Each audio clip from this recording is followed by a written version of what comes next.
Hello students, this is Anu Asthana. Today I am here to continue the chapter life process of class 10. हमने इसके previous 2 lectures में देखा था कि life process किसको बोलते हैं और इसमें से हमने सबसे पहला जो न्यूट्रिशन पोर्शन था वो कंप्लीट किया था और न्यूट्रिशन में भी हम लोगों ने देखा था कि हमारे पास जो ऑटोट्रॉफिक मोड ऑफ न्यूट्रिशन है वो किस तरीके से होता है, साथ ही साथ हमने जो प्लांट्स हैं उनका किस तरीके से फूड प्रिपरेशन होता है वो सारा procedure means nutrition in plants को देखा था। तो आज हम लोग जो कंटिन्यू करेंगे वो कुछ टॉपिक्स हैं जैसे कि हेटेरोट्रॉफिक न्यूट्रिशन क्या होता है हम उसको देखेंगे, साथ ही साथ न्यूट्रिशन इन एनिमल्स भी हम लोग देखेंगे और जो न्यूट्रिशन के स्टेप्स हैं उनको हम कवर करेंगे और अमीबा में न्यूट्रिशन किस तरीके से होता है हम उसको कंटिन्यू करेंगे। तो चलिए अब हम अपने टॉपिक को स्टार्ट करते हैं। तो अब सबसे पहले हमारे पास आता है that is known as heterotrophic nutrition. Clear, हमने आपको बताया था कि जो मोड ऑफ न्यूट्रिशन होते हैं वो 2 टाइप के होते हैं जिसमें से कि हमारा सबसे पहला था ऑटोट्रॉफिक मोड ऑफ न्यूट्रिशन जिसको हम लोग ऑलरेडी स्टडी कर चुके हैं। क्लियर है, ये हमारा कवर हो चुका है। अब हम लोगों को कौन सा मोड ऑफ न्यूट्रिशन पढ़ना है, दूसरा हमें पढ़ना है that is heterotrophic mode of nutrition. तो देखिए बेसिकली अगर आप यहाँ पर समझे इसको 2 पार्ट्स में तोड़िए तो हेटेरो का मीन्स क्या होता है अदर, क्लियर, और ट्रॉफिक का मीन्स क्या होता है फीड करना या न्यूट्रिशन प्रोवाइड करवाना।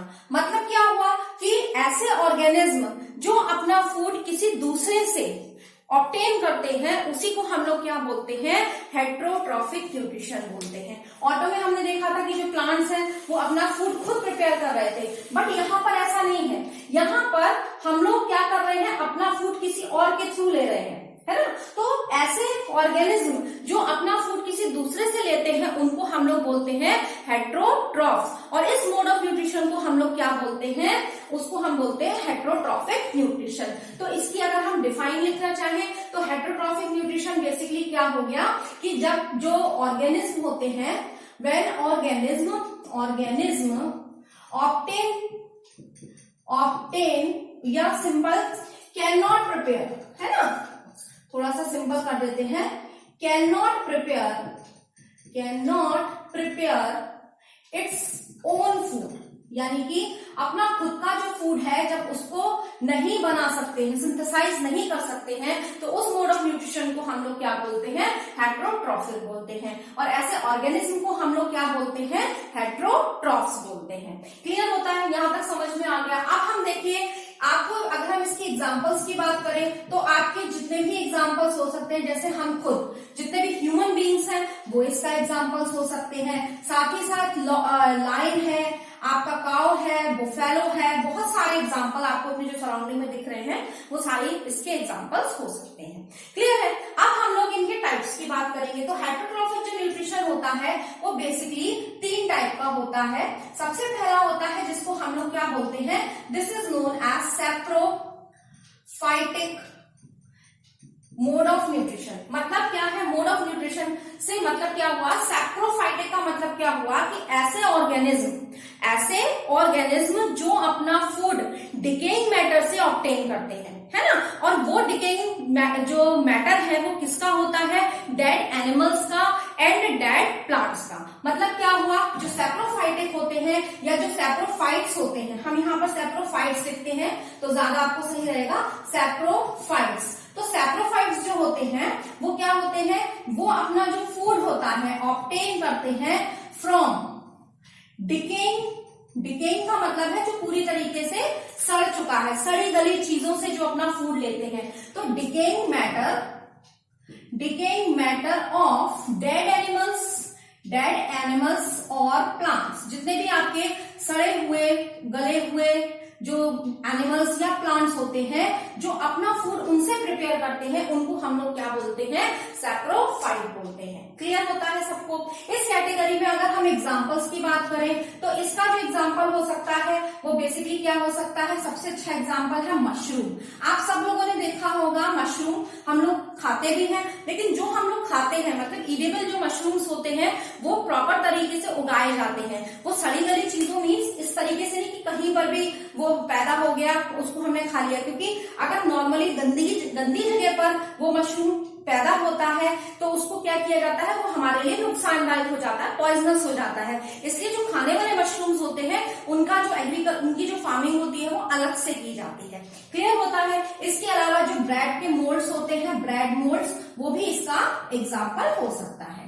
बोलिए क्लियर हो गया आपको सैप्रोफाइट्स क्या होते हैं। उसके बाद दूसरे आते हैं जिसे हम लोग क्या बोलते हैं, पैरासाइट्स। तो बेटा पैरासाइट्स क्या होते हैं, जो पैरासाइट्स होते हैं वो बेसिकली क्या होते हैं कि ऐसे ऑर्गेनिज्म जो अपना फूड किसी लिविंग ऑर्गेनिज्म से लेते हैं लेकिन उन्हें बिना मारे।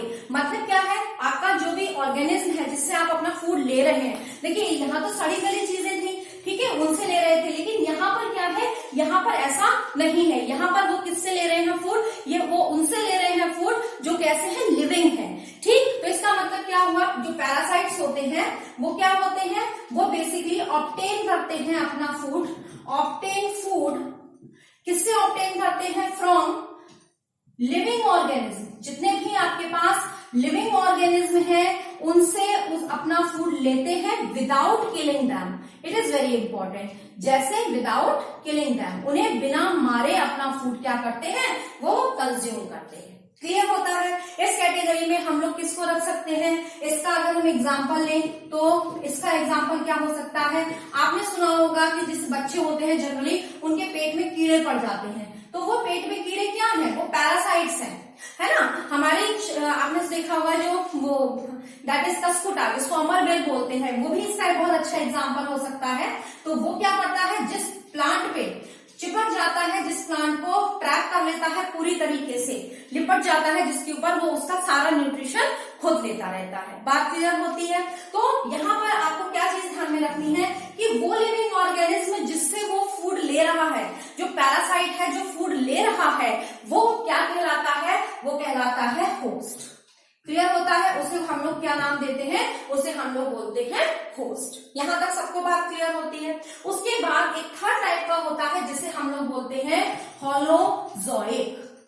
जो होलोजोइक होते हैं, न्यूट्रिशन का जो मोड है, उसमें क्या होता है कि जो ऑर्गेनिज्म होते हैं वो कॉम्प्लेक्स फूड लेते हैं। क्लियर, कॉम्प्लेक्स फूड को किस फॉर्म में लेते हैं, सॉलिड फॉर्म में लेते हैं। इस कैटेगरी में हम सब लोग आ जाते हैं। तो ये क्या करते हैं, ऑब्टेन सॉलिड कॉम्प्लेक्स फूड। ठीक है, वो कॉम्प्लेक्स फूड को ही अपने फूड में, या जो आप बोल सकते हैं न्यूट्रिशन जो लेते हैं, वो एज ए सॉलिड फूड के रूप में इनटेक करते हैं। तो इसको हम लोग क्या बोलते हैं, होलोजोइक। इसके अंदर हम लोग जितने भी हमारे पास ये ह्यूमन बींग्स हो गए सारे, है ना, जितने भी एनिमल्स हैं मोस्टली वो सारे आ गए, ह्यूमन बींग्स आ गए, आपका अगेन आपका टाइगर आ गया, है ना, डियर हो गया आपका। क्लियर है, ये सारे एग्जाम्पल इसके हो सकते हैं। क्लियर होता है, सबको यहाँ तक समझ में आता है। तो यहाँ तक हमारा क्या खत्म होता है, हेट्रोट्रॉफिक न्यूट्रिशन। तो यहाँ पर आपने देख लिया कि हम लोग क्या करते हैं, हम लोग यहाँ पर देख सकते हैं कि हमारे पास जो हेट्रोट्रॉफिक मोड ऑफ न्यूट्रिशन है वो 3 टाइप के होते हैं। हेट्रोट्रॉफिक का मतलब मैंने बताया कि ऐसे ऑर्गेनिज्म जो दूसरों से अपना फूड को लेते हैं उसे हम लोग क्या बोलते हैं, हेट्रोट्रॉफिक बोलते हैं। और साथ ही साथ ये 3 टाइप के होते हैं। इसमें पहला होता है सैप्रोफाइट्स। सैप्रोफाइट्स क्या होते हैं, जो डिकेइंग यानी कि सड़ी गली चीजों से अपना फूड लेते हैं, उसे हम कहते हैं सैप्रोफाइट्स। ठीक है, इसके बाद अलावा होते हैं पैरासाइट्स। तो जो पैरासाइट्स होते हैं वो ऐसे ऑर्गेनिज्म होते हैं या ऐसे ऑर्गेनिज्म होते हैं जो क्या करते हैं, बिना मारे किसी भी लिविंग ऑर्गेनिज्म से अपना फूड लेते हैं। तो वो क्या करते हैं, होस्ट से अपना फूड ऑब्टेन करते हैं। इसी तरीके से होलोजोइक न्यूट्रिशन होता है। वो कैसा न्यूट्रिशन होता है कि जिसमें जो ऑर्गेनिज्म होते हैं वो सॉलिड फॉर्म में कॉम्प्लेक्स फूड को कंज्यूम करते हैं। तो इस तरीके से हमारा ये जो फर्स्ट टॉपिक है दैट इज कंप्लीटेड। यहां तक सबको बात समझ में आ गई। अब हम इसके आगे कंटिन्यू करेंगे next topic that is nutrition in animals. Clear होता है। अब एनिमल्स की हम बात करेंगे क्योंकि हम सब किसके अंदर आ गए, हेट्रोट्रॉफिक। यानी कि अब हम लोग ये देखेंगे कि जो हेट्रोट्रॉफिक न्यूट्रिशन होता है वो किस तरीके से इनटेक होता है। क्लियर है। तो इसको समझने से पहले हमको ये देखना पड़ेगा कि जो न्यूट्रिशन, अभी सबसे पहले हमारी जो हेडिंग है that is nutrition in animals. मतलब जो एनिमल्स होते हैं वो किस तरीके से अपना फूड लेते हैं। अब देखिए हमारे पास जो एनिमल्स होते हैं वो 2 टाइप के होते हैं। आपको भी पता है, अगर हम उसका क्लासिफिकेशन करें on the basis of cell, तो आपको पता है एक होते हैं यूनिसेल्युलर, दूसरे होते हैं मल्टी सेल्युलर, है ना।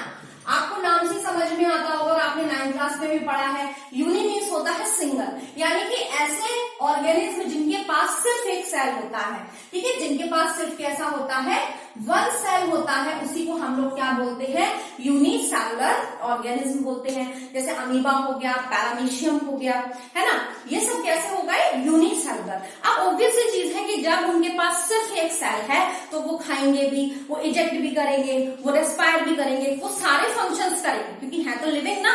तो हमने पढ़ा था लिविंग की क्या क्या कैरेक्टरिस्टिक्स होती हैं, मीन्स क्या हुआ, वो सारे फंक्शंस परफॉर्म करेंगे, लेकिन क्योंकि उनके पास सिर्फ एक सेल है, that's why they will perform all the functions by only one cell, यानी कि वो सिर्फ और सिर्फ एक सेल के थ्रू ही अपने सारे जो फंक्शंस होंगे उनको परफॉर्म करेंगे। क्लियर होता है। जबकि मल्टी सेलुलर जो होते हैं ऑर्गेनिज्म, जैसे हम लोग, तो हम लोग कैसे होते हैं, हमारे पास बहुत सारे सेल्स होते हैं, मिलियंस बिलियंस की तादाद में सेल्स होते हैं। तो अब अगर हम लोग अपनी बात करें तो हमारे जो सेल्स होते हैं उनमें डिवीजन ऑफ लेबर पाया जाता है, मतलब हर काम करने के लिए अलग सेल होता है ना। तो इसमें क्या होता है कि हमारे का जो तरीका हो जाएगा न्यूट्रिशन का, वो थोड़ा सा डिफरेंट हो जाएगा, लेकिन जो यूनिसेलुलर होंगे उनका थोड़ा सा डिफरेंट होता है। तो वो किस तरीके से लेते हैं, किस तरीके से फूड को कंज्यूम करते हैं, वो अब हम लोग देखेंगे। तो यहाँ तक आपको समझ में आ गए। अब हमें दोनों का देखना है कि दोनों ही अपना न्यूट्रिशन किस किस तरीके से लेते हैं। क्लियर है। अब देखिए यहाँ पर हमें सबसे पहले हम लोग देखेंगे यूनिसेलुलर का, लेकिन हमें यहाँ पर एक बात और ध्यान में रखनी है कि चाहे हमारे पास यूनिसेलुलर ऑर्गेनिज्म हो, चाहे हमारे पास कौन हो, हमारे पास मल्टीसेलुलर ऑर्गेनिज्म हो, जो हमारे स्टेप्स है न्यूट्रिशन के वो सेम रहते हैं। क्लियर, उसमें कोई भी चेंज नहीं आता। तो अब देखिए इसमें सबसे पहले क्या होगा, अब हम लोग जो नेक्स्ट टॉपिक है उसे देखते हैं, that is steps of nutrition. Steps of nutrition क्या होते हैं स्टेप्स, तो अभी देखिए इसको हम लोग देखते हैं। सबसे पहला इसमें जो स्टेप होता है, मैं यहां से लिख रही हूं, देखिए सबसे पहला इसका जो स्टेप होता है दैट इज एजेशन। क्लियर, एजेशन का मतलब क्या होता है, दैट इज इंजेशन। इंजेशन का मतलब क्या हुआ कि इनटेक करना, क्या करना, इनटेक करना, किसका इनटेक करना, फूड का इनटेक करना, ठीक है, इनटेक ऑफ फूड। लेकिन यहाँ पर हमें एक चीज ध्यान रखनी है कि ये जो फूड हमने लिया है, ये फूड कैसा है, ये है हमारा, पहली बात तो कॉम्प्लेक्स फूड है, क्लियर होता है, साथ ही साथ इनसॉल्युबल है। बात क्लियर हो गई सबको कि सबसे पहला जो प्रोसीजर है दैट इज इंजेशन। इंजेशन में हम लोग क्या करते हैं, फूड को लेते हैं, खाते हैं, और इसमें हम जो फूड ले रहे हैं वो किस फॉर्म में ले रहे हैं, कॉम्प्लेक्स फॉर्म में है, और साथ ही साथ इनसॉल्युबल, मतलब जो घुल नहीं रहा है।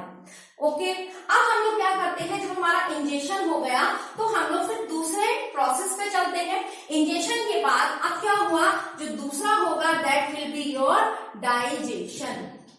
क्लियर होता है। देखिए डाइजेशन में क्या हुआ कि हमारा जो कॉम्प्लेक्स फूड था वो ब्रेक हुआ। ब्रेक किसमें हुआ, वो सिंपल फूड में, यानी कि जो कॉम्प्लेक्स था अभी वो सिंपल फूड में कन्वर्ट हो जाएगा, और जो इनसॉल्युबल था वो सॉल्युबल में कन्वर्ट हो जाएगा। बात सबको समझ में आ गई। मतलब क्या हुआ, इसमें हम लोग बोल सकते हैं कि यहाँ पर क्या होगा, ब्रेक डाउन होगा, ठीक है, ब्रेकिंग डाउन। ब्रेकिंग डाउन किसका हो रहा है, ऑफ फूड, ऑब्वियस सी चीज है, फूड का हो रहा है। किस फॉर्म में हो रहा है, फूड का जो होता है दैट इज सिंपल फॉर्म में होगा, और साथ ही साथ जो अभी इनसॉल्युबल था वो कैसा हो जाएगा, सॉल्युबल हो जाएगा। बोलिए ये दो स्टेप क्लियर हो गए। क्लियर। अब हम लोग चलते हैं थर्ड स्टेप की तरफ। हमारा खाना हमने खा लिया, खाना हमारा पच गया, डाइजेस्ट हो गया। अब हमारा तीसरा जो प्रोसीजर होगा that will B absorption. Clear. अब देखिए एब्जॉर्प्शन में बेसिकली होगा क्या कि हमने जो कुछ भी खाया, ठीक है, वो पास होगा।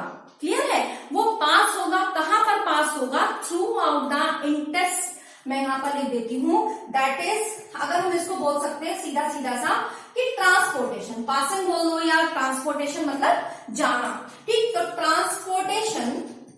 ट्रांसपोर्टेशन किसका होगा, जो हमारा फूड डाइजेस्ट हुआ है। तो ट्रांसपोर्टेशन ऑफ डाइजेस्टेड फूड, ठीक है, फूड का हमारा क्या होगा, ट्रांसपोर्टेशन होगा थ्रू आउट द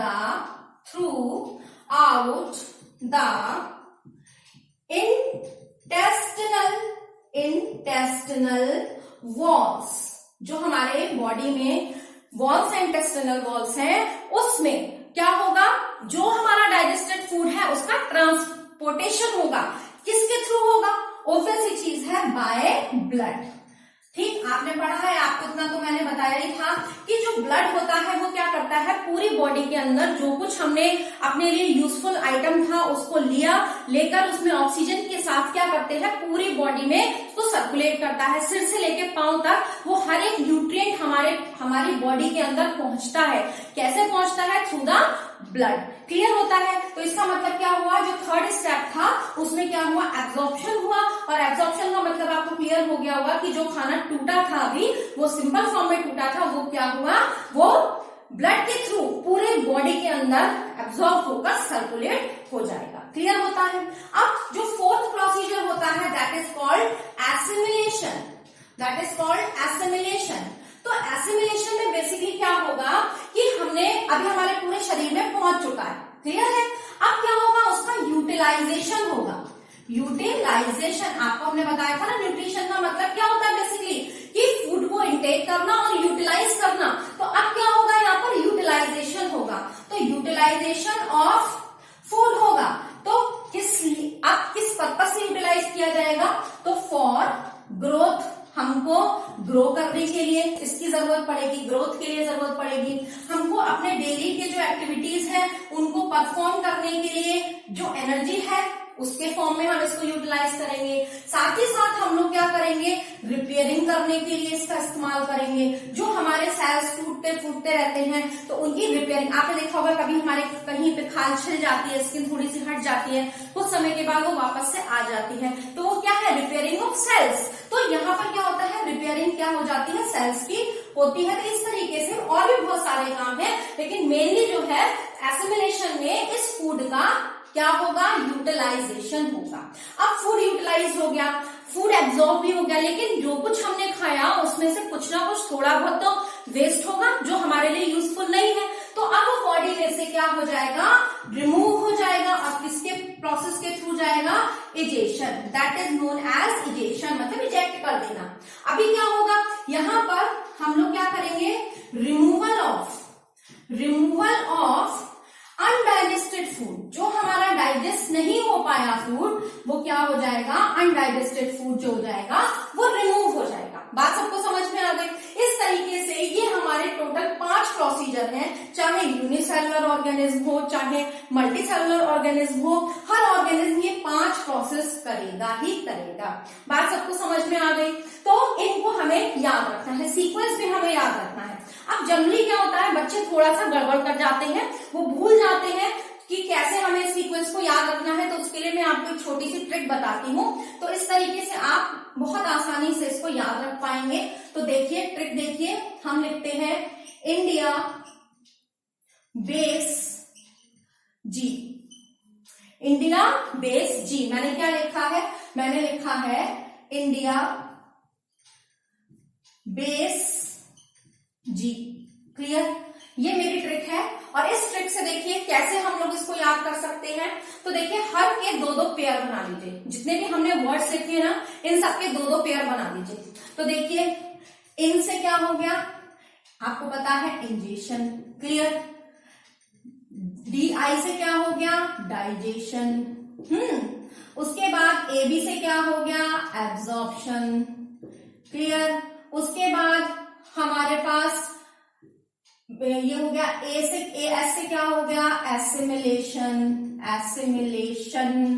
उसके बाद लास्ट आता है EG से क्या हो गया, इजेशन। और अगर इस तरीके से आप इसको लर्न करेंगे तो आपको प्रॉपर सीक्वेंस याद रहेगा कि किस तरीके से हमारे पास कौन सा स्टेप किसके बाद आएगा। क्लियर होता है, सबको समझ में आ गया। आपको इस ट्रिक को याद कर लीजिएगा तो आपको ये बहुत कन्वीनियंट हो जाएगा याद करना। थोड़ा सा चीज को समझ लीजिएगा, it will be very simple. Clear, अब हम लोग चलते हैं अपने लास्ट टॉपिक की तरफ, that is nutrition in amoeba. तो अब देखिए, आपको पता है, अभी हम लोग, मैं आपको बताया था कि हम लोग बारे में पढ़ेंगे। सबसे पहले यूनिसेलुलर के बारे में, मतलब हमारे पास दो टाइप के ऑर्गेनिज्म थे। सबसे पहला ऑर्गेनिज्म कौन सा था? यूनिसेलुलर, दूसरा था मल्टीसेलुलर। तो इस लेक्चर में हम लोग किसको कवर कर रहे हैं? यूनिसेलुलर अपना न्यूट्रिशन किस तरीके से लेते हैं। तो अब हम किसको देख रहे हैं? Nutrition in amoeba. तो हम एनिमल्स की जगह यहाँ पे क्या कर देते हैं? हम लोग कर देते हैं दैट इज अमीबा। क्लियर होता है? अब देखिए कैसे करते हैं। आपको पता है कि जो अमीबा होता है बेसिकली इसका कोई भी स्ट्रक्चर नहीं होता। सबसे बड़ा बेनिफिट ये होता है इसके पास एक न्यूक्लियस होगा।